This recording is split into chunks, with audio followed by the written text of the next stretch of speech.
horse drifted alarmingly in the betting was, Fencer in the morning continued to drift. It was late on the exchanges to lose. It was something you'd see in a Dick Francis novel, Charles Buttons.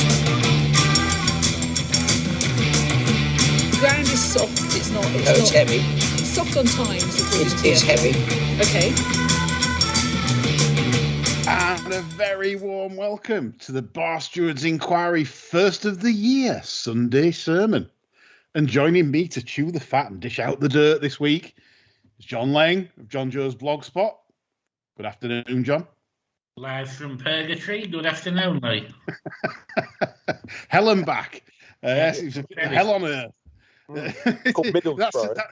That typifies today's punting. But anyway, on to my next guest, and it is Lorne Malvo from Twitter, who is very much part of the Barstewards team and certainly backs up his own claims that the show is completely shit without him on. That's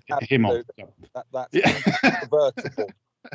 So, and certainly, I mean, Chris, you should be in great form. Because after a great Christmas, and it's tremendous. Yes, your new chamois leather, your Genesis live concert on Blu-ray, and your new pair of Wranglers. Yes, and Brute aftershave as well. Gift set, lovely. Yeah, bit of Old Spice. Yeah. Bit of Old Spice, bit of denim. Yeah, lovely. Yeah, and tweed by Lonthric for the lady in my life. There you go. Yeah, bit of tweed Lonthric. Yeah. Good stuff. John, did you get any Christmas brilliant presents from anyone? I got a bit of cream to put on crack tails. I think that was box of soul. Yeah, my star present. I think. Lovely. Nice. Tremendous. Right, it's an action-packed show. We've got plenty to discuss.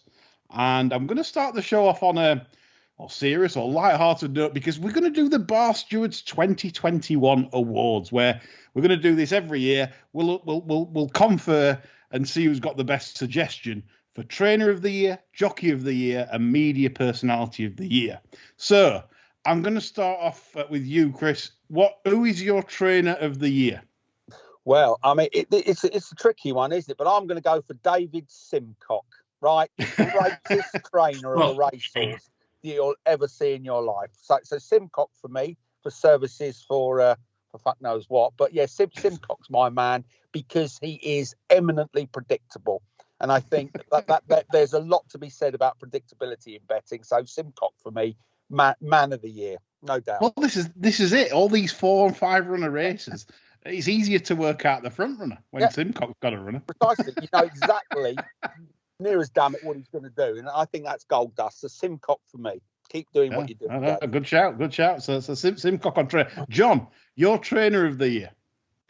I think Trainer of the Year, I've got to go with the very posh and very well-spoken John Gosden. Simply because he is almost singularly responsible for keeping former Health Secretary Matt Hancock in the lavish lifestyle that he has become accustomed to. That poor bugger, and I mean, everybody likes him, could have been eating squirrel shit this year if it wasn't for our John keeping him afloat with the friendly donations here and there. He's even talked his missus into bugging him a few quid. I think it's a fantastic performance. Fantastic, yeah. Great nomination there. John Gosden for John. Myself, I'm with the Irish kitchen fitter, Mr. R.P. McNally.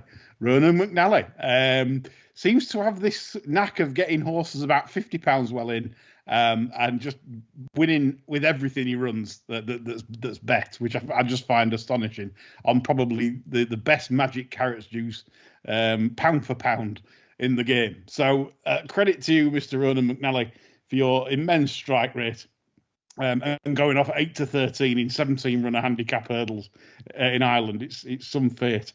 So yeah, that's my trainer nomination. So who are we thinking, guys? Who's the best nominee out of the three? Who do you like? I like Ronan, I think. Yeah. Ronan, I mean, yeah, cool. Right, Ronan is our Barstewards 2021 Trainer of the Year. No awards, but yeah, there might be some cream on its way in the post or something. Jockey of the Year, then, chaps. I'll start us off. My Jockey of the Year would be Alain Corley. For speaking out for the virtuous weighing room against Bryony Frost and telling everybody how it was on television, and for the record amount of not-offs he's rode in a single year. It's pushing astronomical proportions in terms of not-offs that Alain Corley rides. Obviously, well in there with JP. Sits lovely there with JP for his spins. John, I'll come to you for your Jockey of the Year. I think I'd have to go for Paul Teflon Mulrennan, who has overcome any amount of rumours and hard evidence in some cases regarding phone girls from India, and yet still maintains a wonderful media profile. He's a ambassador for this, that, and the other. I think it's Racing TV have signed him up as one of their ambassadors. Despite one or two questionable rides on a certain sprinter that I've backed a couple of times this year. I think the non-stick award for jockeyship this year must go to Mr. Mulrennan. Mr. Mulrennan, good call. I like that one. For you, Chris, what was your I think Jockey of the Year? The services to social justice, Robbie Dunn. He's stone clear of everybody. He's brought into the spotlight, and that's what everybody's saying is needed to increase the profile of racing. He's your man, honestly. He's 10 stone clear. Yeah, the guy. I mean, he literally. Racing really has shot itself in the foot. That's down to the BHA, surely, with these. They could have absolutely nipped this in the bud in double quick time. And typical BHA have let this roll on, and it's just made an absolute mess of things. Yeah. That's a very good shout. John, I'll let you pick this one. So who do you reckon is best for Jockey of the Year? Do you like yours best, Mulrennan? I think Robbie Dunn's probably the boy, isn't he, really? Okie dokie. So that's it. Yeah, I'll go with that. So Robbie Dunn. He's in the headlines, hasn't he? Yeah. Nominated by Lord Malvo, and he gets the Jockey of the Year for 2021 and the Barstewards Awards. So you have won something there, Robbie. Media Personality of the Year. It's our third and final Barstewards Award. A very prestigious award. John, I'm going to come to you first with your nomination for Media Personality of the Year. I think I'd have to give this to David Never a Step Back Yet, who had a wonderful set two with Tony Calvin at, I think it was Sandown the other week. Yeah, I thought it was a giant thumb wearing a big overcoat. Yeah, is it them Santarans that's on Doctor? Yeah, from Doctor Who. I was thinking that. They're always at war, aren't they? That was it. Until somebody explained to me what was actually going on. That's why I thought it was going on. Because Yates' fashion sense is something akin to Tom Baker's early excesses as Doctor Who as well. So I thought I was seeing a scene from that at first. Oh, no. And, the Santaran versus the Doctor. Yeah, because Yates had... probably got wind that Tony was undergoing treatment and fancied his chances, but I still think I'd have had my last driver on Calvin if it had gone to the cobbles. Yes. I think so. I think he'd make a great front row prop with Calvin. Yeah, for sure. Good nomination. So Dave Yates for you, John? Absolutely. Dave Yates, Media Personality of the Year, a man with great attire. Chris, I'm coming to you for your Media Personality of the Year. Me? I'll nominate myself because I'm fucking brilliant and I don't get the credit I deserve. So me, by a country mile. There you go. Fair enough. You won't be winning Barstewards. I can tell you that now. Me and John will veto this, of course. Mine personally I think we should go with a lifetime award, in fact, for Media Personality of the Year, to Claude Duval. Good old Claude, retired from the press room these days, but I'm very, very much missed, and certainly the catering staff certainly don't have to pull the weight as much as I don't think Claude Duval would ever get beaten by the current crop of media journalists on the raping of a buffet. I think Claude was fantastic with the buffet. He made sure that everything got polished off, and I think that holds its own. Claude, went from track to track, polishing off buffet after buffet, and not one media staff. Motta said anyone can cope with Claude in the buffet stakes. So, who were we thinking, John, between me and you then? Claude Duval or Dave Yates? I think with it being a lifetime situation, we might not get a chance to nominate him again. I think Claude's got to take it, to be honest.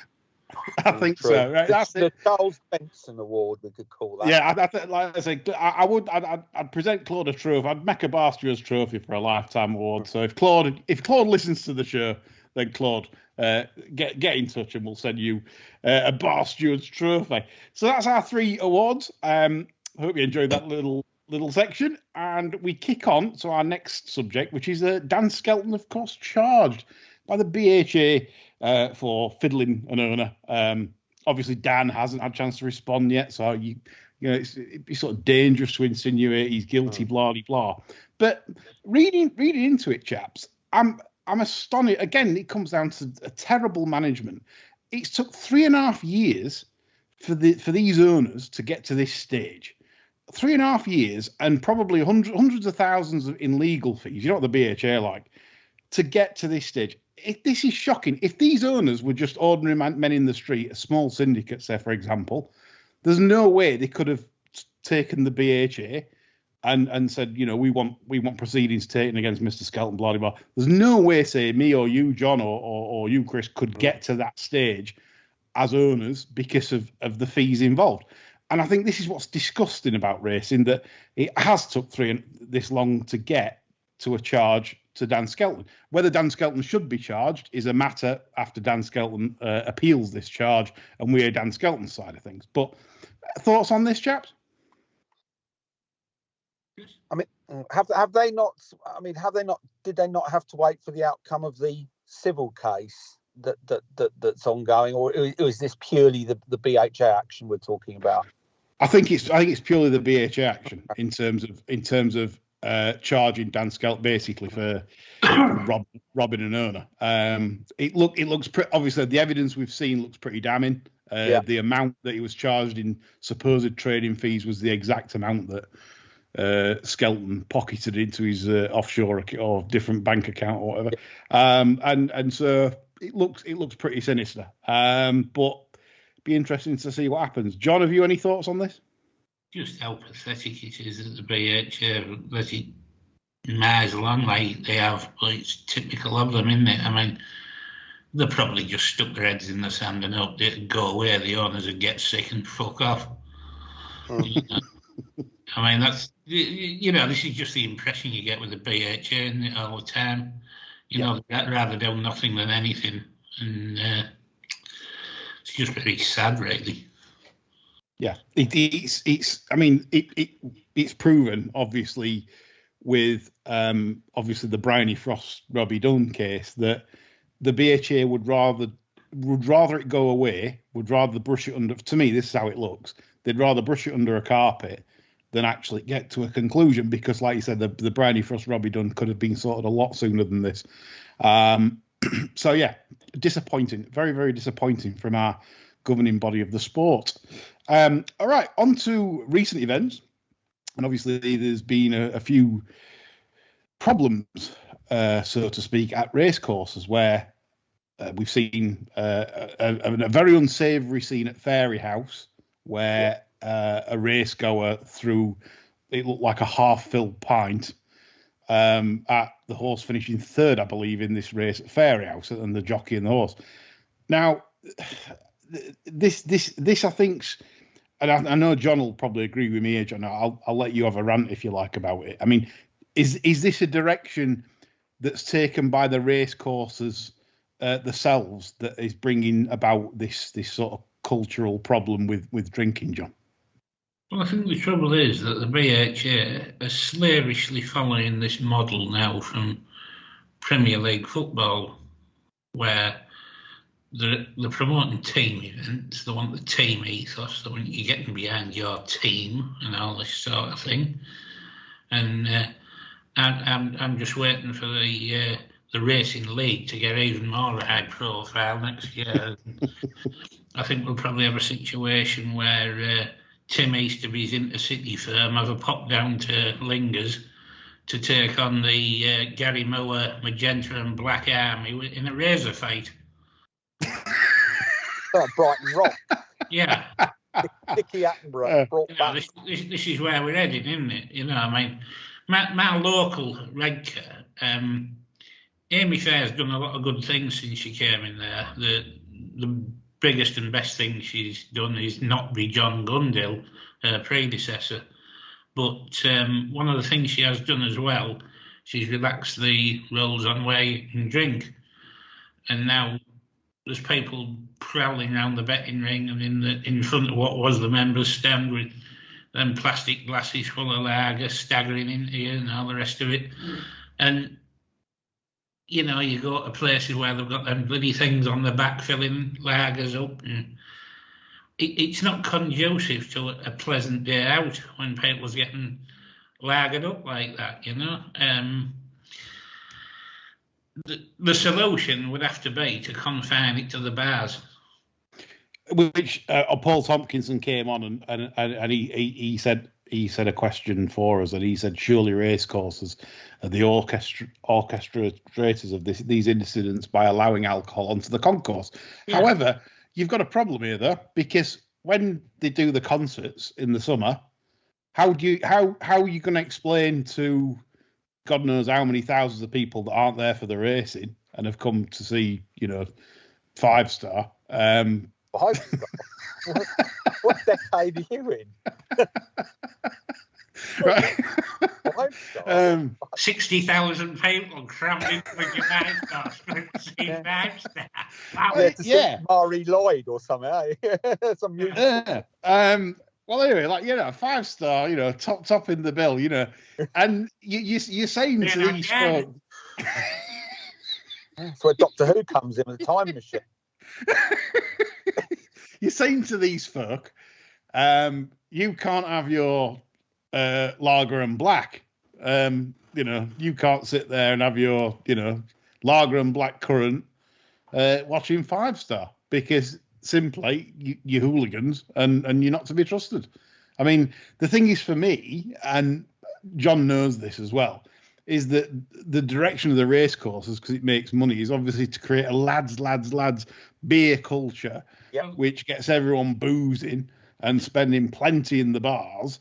But they're not promoting betting anymore. And it's same on ITV. You've seen the ITV sections, haven't you, chaps, with the old gin making in the tents, and instead of going to Big Mac in the ring to see who's laid a 22,000 a 10 cough.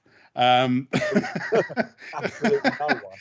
You know, said no one ever these days. You now go into the gin tents, you know, on who's putting what kind of fruit in the flower bowl to go with the gin. And to me, this is, if you're creating that sort of environment, then this is what you're gonna get. When people get pissed, people show their asses and all sorts. I mean, you know, this is where we're at, I'm afraid. Do you agree with this, John? Yeah, market raising, same thing. Bloke drops his trousers and starts whirling it around like a Westland helicopter in front of horrified. We saw that. There was synchronised wanking, wasn't there? yeah. In front of horrified Easter school children. Yes. I mean, but you see, the racecourses have the answer to this, and it's a one-word answer, and the word is ropes. Because if you notice, racecourses are massive fans of red rope. if they want to corral people in certain areas or get them to queue up, they use red rope, sometimes zigzagging it, so that the queues for lager and whatever you get compressed and take up less space. So all they need to do is, while racing's on, corral all the pissheads in the bars with the ropes, and then they could get a member of 5 Star to come along and cut one of the ropes to let them all spill out and drink where they want and fall about and spew and fart and belch, and it'll be fantastic. Well, let's be fair. If they do get 5 Star next season, they're filling the diversity quotas. I mean, come on, this is proactive thinking on the Barstewards. Yeah, that's a fair idea. No good getting Jess Glid and all this lot. That's not diverse, is it? I don't know. Maybe 4 Tops as well, John. Or are they all dead? I think they're all dead. I'll be all over them like cheap soup. They're all dead, isn't they? Maybe a blacked up 4 Tops tribute band. God. No, you can't black up. Good God, that's you can't even. You can't do that. Is it? Straight to jail, don't pass go. Yeah, don't get 200 quid, don't you? Yeah. Anyway, we're going slightly off topic. Right, we'll move on. John, some questions on what is the odds on the next trainer jockey to receive a knighthood? Said Andrew Woodman. Who's in line? The Kilt? John's changed one of his Twitter profiles to OBE, the Screaming Kilt OBE as well. I can tell you, sir. He could get an OBE, couldn't he? Just out of awkwardness. As regards knighthoods and what have you, I think. I'm quite surprised Blackmore didn't get something, actually. Get everything. Yeah. Every Victoria Cross. Yeah, well, what she won in my almanac this year, I'm really surprised she didn't make the New Year honours list. Yeah. As regards jockeys and trainers, I think we're very thin on the ground as regards candidates for whoever might get a knighthood. I mean, Gosden's done his best to buy one. Gosden might be. In fact, that'd be my. If I had an anti-post book, Chris, would you agree with this? Gosden would be short price on my list. Definitely. It's only a matter of time, isn't it, till he gets. He's chucked a lot of money at it, hasn't he? Yeah. I mean, she's give one to Stout. Stout's trained for her for years, and obviously Gosden's trained a few. So I think Gosden would be anti-post leader. Stout's was now to do with racing. What was Stout's to do with? Services to tourism in Barbados. Was it? Yeah. Bloody hell. There you go. See, listeners, you learn something every day. You couldn't give him a knighthood for racing. You can't get a fucking 2-year-old ready till October. So the good old Queenie gave it to Stouty for services to tourism in Barbados. Yeah. Interesting. I never knew that. John comes up with these pearls every now and again. I was quite hoping, actually, when Barbados got independence, I was quite hoping they'd write to him and ask for it back. I'd be absolutely creased if they had. Honestly. They might put his rates up on his villa, do you think? His whatever tax they do over there, council tax or rates. The family pile, yeah, that might get a bit of hammer now. They're responsible for all their own upkeep and that, yeah. Yeah. Interesting. Right, so Carl Swanson's just said he wants to know if you bought the Johnston book and what we could learn from it if you have, John. I'll only be buying it if I find out how thick it is, and I've got a wonky table in the hallway, and I could probably do with a Johnston book just to level it up. Yeah. I I mean, Carl. I like to get John a little something at Christmas, and even I'd buy him a Johnston book because he wouldn't have answered me calls. I don't think if I'd have bought it him, and I'm not messing. I'd have only been able to contact via the dark web after. Right, move on. One I can answer this from Rob Jackson. He wanted to know about flat favourites, national hunt favourites.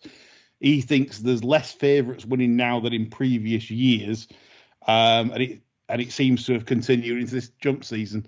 I can pour water on the myth, Rob. I'm afraid. I would like to believe you that everyone's trying to get everything beat, but sadly, I did the stats, and it's actually above expectation. The favourites in 2021.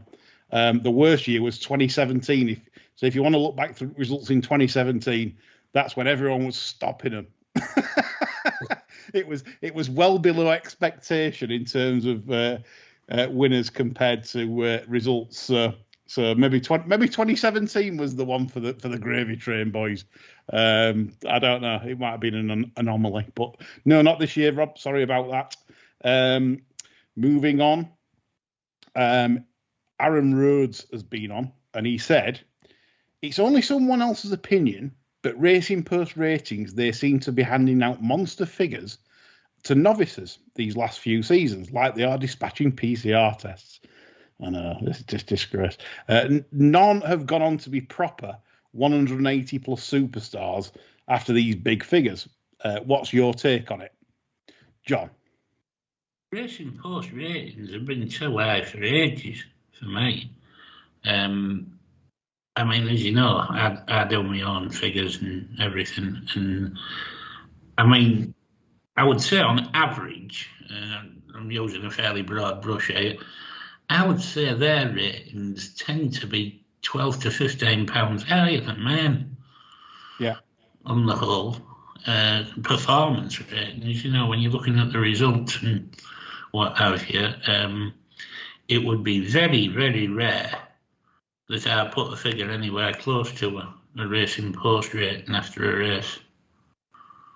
Yeah. So I think, you know, I mean, the feeling I get from the Racing Post is that they've got this squad of people there that's been following racing since Frankel got them interested, and that they're all looking to bump these horses up into marvellous ratings and things, you know. I mean, you get like the 2-year-olds at the start of the season this year. I mean, we got to Ascot, we were casting round for performances, weren't we? And we couldn't really find one. And as it proved, the Royal Ascot 2-year-old winners were fairly fucking average, weren't they? It's average. Yeah, I can remember me and you talking about it, and we were like really disappointed with the quality on offer in the juvenile department there. Yeah. So I think I think they're well out of kilter with the ratings, and I'm not surprised that they go the same way with the sticks as well, because you get an impressive novice hurdler and they're busting a gut to make it a superstar, aren't they?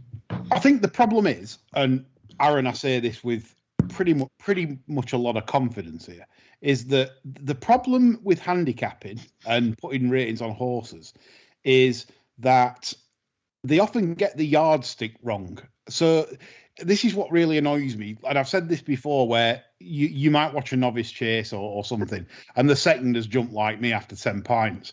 And because it's finished second, beaten 10 lengths to the winner, they'll assume it's ran to form because it's ran second. So they'll plank if it's 148, for example, they'll say that's run to 148. So the winner beat it 10, must have run to 158. When in fact, the second's probably run 15 pound below form. And this is that's why, yes, I do think there's artificial substances in racing, hence why the Irish have a grand record at the festival.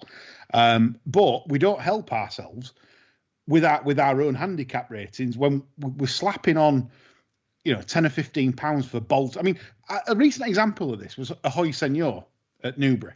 Turned up against Braveman's Game at Kempton, yeah? Well, at Newbury, he won by a Taterfield. And the reason he won by a Taterfield, because nothing ran its race. Mr. Incredible jumped terrible. They all ran shit. And if anyone it was very difficult to put a rating on it actually, because nothing really added up in the race. So of course then he gets kicked out of the way at Kempton by Braveman's Game.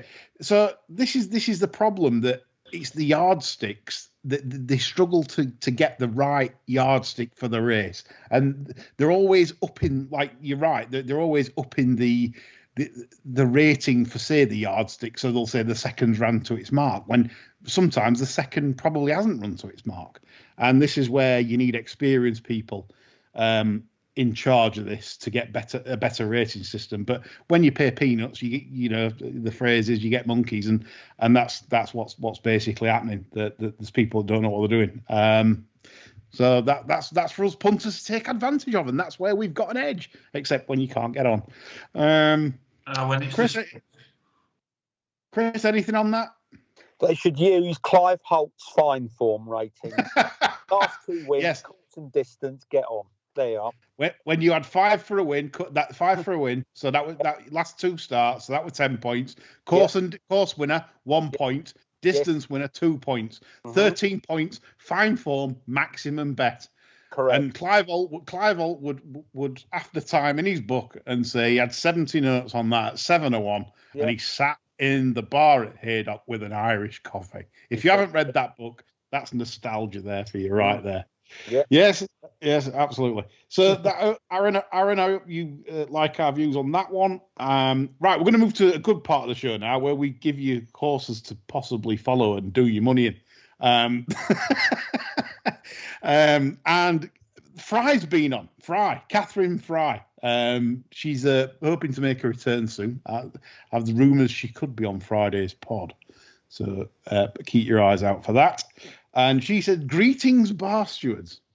She says, "2 have caught my eye over the Christmas period with regards to the festival. She says, it's a long way out, I know, but she thinks Burning Victory will run a huge race in the Mares Hurdle. I think 16-1's available for that.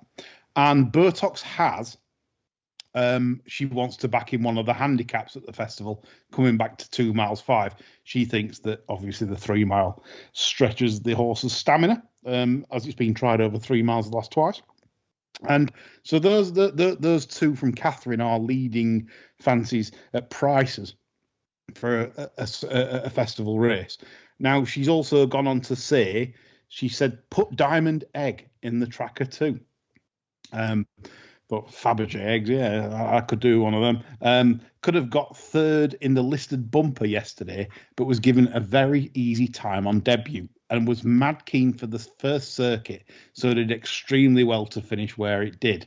So Diamond Egg in the listed bumper yesterday. So I presume obviously that's Saturday the 1st. I haven't got the race time in front of me, but if you search that on Racing Post, Diamond Egg, that's Catherine's horses to look forward to for the remainder of this season, which brings us on to Humphrey Lancaster's question when he said, "Can you give us your top 3 jump prospects, chaps, to look out for?" The thin one, wasn't it? This is Humphrey. This is hashtag the road to Doncaster. You know, have you not been listening? Have you not been listening to our tips on the jump? We've got Nev Ender. Catherine Fry's busy at the moment, which is sad for us, and we're struggling a bit on the jumps, we admit. Anyway, so I thought I'd put up 2, but they're very obvious. I mean, the thing is, if you're looking for a top jumps prospect, they're in already blogger territory. You know, it's very difficult, isn't it? I will say, I don't know if any of you guys saw this, Galloping Des Champs at Leopardstown. I have never ever seen in my entire life, and so I'm coming up for half a century. I have never ever seen one in my entire life that has jumped as well as that on debut and did what it did. I have never ever seen anything like it. It was tremendous. It was tremendous to watch, and I even commented on Twitter saying I would pay to watch that anywhere. That was a tremendous performance. Galloping Des Champs, the Willie Mullins Duke's machine with that one. Wherever that turns up, whether I want to be with it, I don't know. It depends on the odds, but I certainly want to watch it. And the other one I was going to put up was Constitution Hill. which is the Popeye sort of second string, if you like, in the Supreme Novices behind John Bon. Well, I know it works with John Bon because my Henderson snout has told me that. And they rate it very highly. They probably don't think there's a lot between the two. And I personally like Constitution Hill better as a horse than John Bon. I think there's less ponciness potentially about Constitution Hill than John Bon. So that's where my money would go in the Supreme Novices Constitution Hill. So I'm sorry if that's a bit obvious for any listeners on the jumps, but if we're looking for top prospects, there's very few at this probably stage of the season that we can probably say is a top prospect that isn't probably one of the market leaders for one of the big races. John and Chris, I'll come to you then for anything you've got in terms of national huntness. Well, I think you might remember about 2 or 3 weeks ago I mentioned Journey with Me. Yes, I do. Won again since. I think that will go at the festival with a live chance. And I spotted one today, actually, that I've very much got in mind for the festival in 2023. Wow. Yeah, and that's Grand Jewelry that ran second to Ginto today. Oh yeah, your race. And by the way, you didn't get a good ride. Again, Story you didn't, did you? But yeah, Grand Jewelry is a proper beast of a horse. Tremendous frame to it. I was really, really impressed with this physically.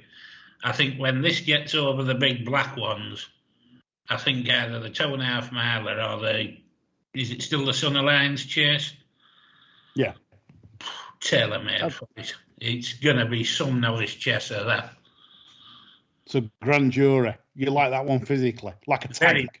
Very much. It's got a lot of scope about it, and I think another summer under that one's belt, that will come back looking at a right sort. Yeah, great stuff. Chris, anything from you on the jumps? No, nothing. Take it day by day. I think often when you're trying to earmark horses, as you said earlier, it's about the price and the conditions on the day. So I think it's often a futile exercise unless you know something's an absolute superstar and you can take advantage anti-post. But I think, as with all these sort of like horses to follow, lists and books, I think of limited value. So for me, I take every moment as it comes. Yeah. Humphrey, just one more thing in regards to your question. What I would say is round about sort of like Jan, Feb, you get some daft bookies that start giving non-run and no bet. That's whenever you see that whatever you fancy, that's the time to step in, the right time, because there's that many Cheltenham races, you've seen how many cut up. So you've got Bob Ollinger quoted in several races. So they're not all going to run. So that's the thing. You're taking what you might be getting 5. I mean, I looked at one. I was looking at Edwardstone at 11-2 for the Arkle each way. I'm not, because of the Irish juice, I'm not that bothered because they always seem to come to the festival just bunged up. And Edwardstone on form, I think is nearly as good as anything out there. Each way a pleasure, 11-2. I think on the day that's going to be about 5-2 when there's about 6 runners. Because everything usually cuts up. So what I would say is anything you do fancy, just wait until that stage comes. When certain bookmakers start shouting non-run no bet, that's the time to start stepping in on your fancies, because you can get some outstanding value about certain horses. Because obviously you get your money back then if the horse doesn't run and they go for another race, so you can't lose. So thanks for that. I'm sorry we couldn't help you more with anything less obvious in terms of something good for the festival, but that's the kind of racing it is at national hunt season for us. It's blogger-esque, isn't it? If you don't fancy the ones that have won by 27 lengths on the Billy Idol, you're sort of struggling. On to another question, which is also related to horses to follow, which I thought was an interesting one from Jack, JCC Punter. He's a good lad. He said, interested to see what you guys would like on the flat next season. A classic horse, colt and filly perhaps, or an older horse to keep on side. I'll kick us off. John, do you want to start on this one? Well, this is my like it, isn't it? Good God. Jack knows, hashtag the road to Doncaster, yeah. Damn right. Well, yeah, I've got a couple of 3-year-olds with potential, shall we say. Yeah. And as regards them being dark horses, they're darker than Harry Belafonte's arsehole, in all honesty. I don't think they'll be on many people's radar at this stage, anyway. The first one is Sir Bob Parker, trained by Sergeant Wilson, David Mansourier. Yeah. And he chose to debut this one at St. Cloud in November. And it ran in a conditions race behind a horse Mr. Fabre's called Jasperoid. The interesting thing about this is it had absolutely no chance at St. Cloud because it's by Sayuni and it ran on heavy ground and looked totally unsuited to it, and it still ran second, beating only a length and a half in the 15 grand conditions race. I think this is a nice horse in the making. Physically, there's very little wrong with it at all. It's out of a Montjeu mare. Should get 10 at least, probably get 12. I think a maiden's a formality in the spring, and I think it will go on to better things than that. I think it's got the potential to get towards listed class. Interesting. That is a dark horse. I like that. I like that you've been watching horses at St. Cloud. It's either watch him at St. Cloud or watch him at fucking Plumpton, isn't it? You know. I mean, God, it's Hobson's choice. And the other one is somebody might have spotted this one actually because it debuted at Leicester, which a lot of people have back-end Leicester maidens. They have the notebooks at hand, don't they? This, again, absolutely superbly bred by Kingman out of a Galileo mare. Roger Varian's Aku Najla. How do you spell that? AKHU NAJLA. Aku Najla. Yeah, this one went off favourite on its debut, which is unusual for a Varian horse. I had a couple of fair nods for Varian horses last year. You did, but listeners, I can vouch for this. I reckon John must have had the best Varian contact in the game, and there's a lot of them. But John's contact was extremely accurate, and not the 6-4s either. The prices, he was very good. Anyway, John, continue. Well, he told me about this one. He said he thought it was a nice horse in the making, but he didn't give it any chance whatsoever on debut, and he was astonished it was favourite. Because he said it was nowhere near ready, and he said it was open to stacks of improvement. It ran second to a horse called Iktirak, clocked a top speed figure of 75, which I generally tend to think value for another 10 ticks on the actual rating, so you can say it's possibly got an 85 in the tank there. Again, it's another one that ought to be rating 100 plus this year. Again, I think faster ground will see it in a better light as well, with it being by Kingman. And I like the look of that one very much for next season. That is interesting. So I think that's absolutely cracking what you've told listeners there. Always good on the inside track that it needed the run on debut, and there could be a lot more to come. So Aku Najla for John with Sir Bob Parker at St. Cloud, he's other one. So the two cracking ones there, really out of the box. I'm sure that Jack will appreciate that. Chris, anything next season for you in the classics? Maybe it doesn't matter if it's obvious, but anything that sort of stuck out. On next week, Lee. So unless the 2,000 guineas is on Wednesday, I'll pass on that one. I think day of race is probably the way to go. But certainly John's Varian contact. I'm just alarmed that we never got a fucking text through on No, me and check my data setting. I can't see anything. That's a bit. I know. What it was, John had messaged me. I wouldn't say like fairly late, probably about 20 minutes before off time, and he'd say, It does tend to be late info, you know. Well, yeah. we've always got our phones on, so don't worry about the timing. Send it through. Anyway, on to my two, and a couple of big price classic possible contenders that I thought would be interesting to mention. I'm quite surprised to see them so big, particularly one of them. The colt in question that I like for next year is trained by John's nominated trainer of the year, John Gosden. And Benny Nielsen owned horse Magisterial, a Frankel colt, currently 50-1 for the Derby. Made a very eye-catching debut where it didn't handle the dip, quite sort of heavy topped a little bit, which I'm not sure about Epsom. I probably need John's expertise when he's watched it properly in terms of will this handle Epsom. It didn't come down the dip great at Newmarket, but it certainly came up the hill well.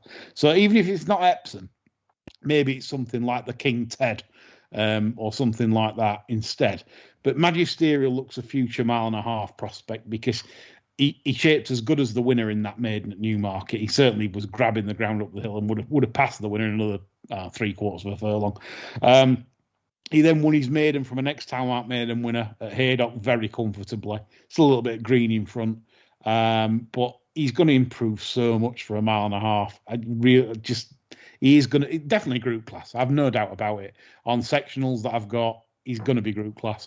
So Magisterial is one to watch out for next season. Sometimes Gosden, he can give him a spin in an handicap. He's not afraid to do that. Might decide to just to see where he's at with him. But that might be it.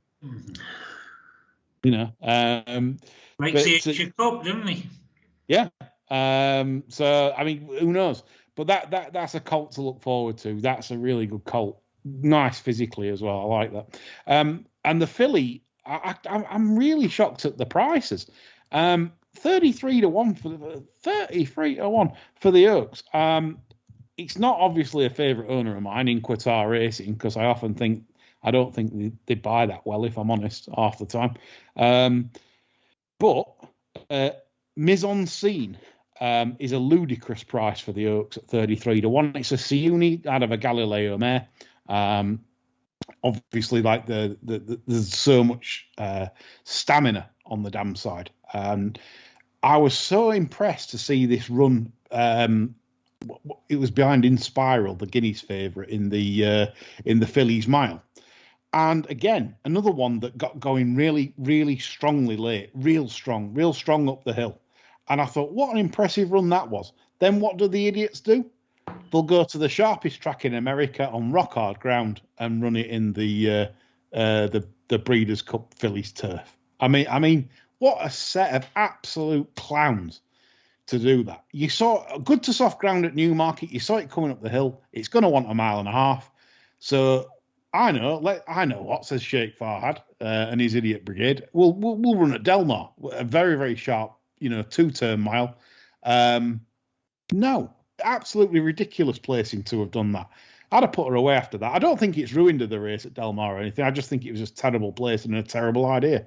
But Mise en Scene, I think, is going to be a very useful staying filly next season. Already run well in the hundreds, rated 108 currently. So, I mean, to become an Oaks filly, John, this year, you only had to be 115 to be thereabouts in this year's Oaks, or last year's Oaks, I should say. If you factor in £8 improvement for the distance, she's going to be thereabouts, isn't she? And I think it's also good that she's shown form and good to soft, because it's very, very rare you're going to get a fast ground Oaks these days with them watering the shit out of Epsom, ready for the Saturday, trying to provide ground that's nice and safe and makes a lovely print.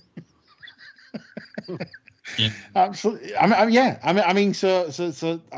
So everything points to like massive improvement next season. So astonished to see that at 33-1, because she's only 3 lengths behind the Guineas favourite, and I thought it was a fantastic Oaks trial. Just the shocking placement at Del Mar, which if I was Sheikh Farhad racing manager, I'd have categorically said, well, you might as well sack me if you run there, because you should not be running there. But there you go. So let's hope that Mise en Scene is placed well next season, and that'll be a money spinner at some point for listeners. Before we finish, anything else you've seen this Christmas, apart from Father Christmas and a few drunks and a few, ladies of the night, maybe? I don't know. But anything else this Christmas you've seen that sort of catches your eye or you want to talk about before we go? Asda do some very nice plant-based duck spring rolls that have no duck in them whatsoever. They're really no duck. No duck, but they call them duck spring rolls. That's terrible. A bit confusing. Yeah, but really nice. Yeah. So no duck in the duck spring rolls from Asda, says John. I got him into the producer, and then she was a non-runner. Well, you're busy. Yeah, it was a shocking time. But Chris, anything you want to get off your chest? I just sort of, when you've sort of had quite a heavy night New Year's Eve, and when you're kind of sitting there and you feel that you need to be sick, to feel better, but you can't bring yourself to make yourself sick.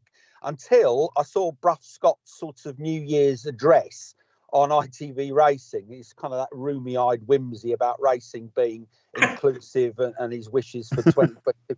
And I puked my ring about 30 seconds after seeing that. So I think, Bruff still reminds me. They said, he's 25 years, man and boy as part of the broadcasting team. But I don't know about you, he's still as wooden as anything. He reminds me of someone doing a really awkward best man speech. He just still seems absolutely petrified in front of the camera. I mean, he makes Julian Wilson look like fucking Sean Penn, doesn't he? He's just dreadful, I think. But thanks to Bruff, I was, I evacuated my alimentary canal as a result. So I felt a lot better afterwards. So thanks for that, Bruff. So there we go. So you've had it here in a fantastic show. We've got the perfect New Year's aid in terms of clearing your system out. If you're feeling there, you're listening to this, you're feeling, your belly's like a space hopper.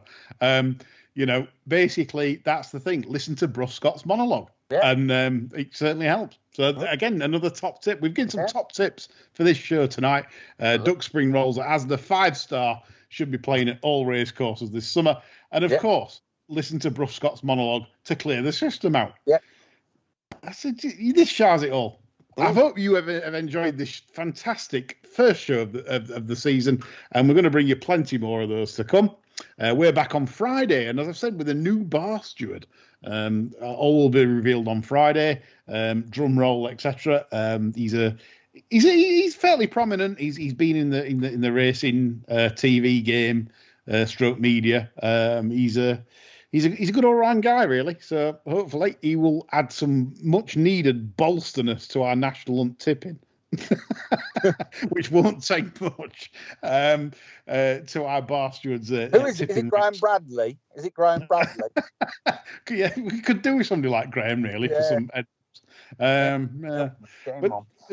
But we need a lift, so hopefully that'll be a great show.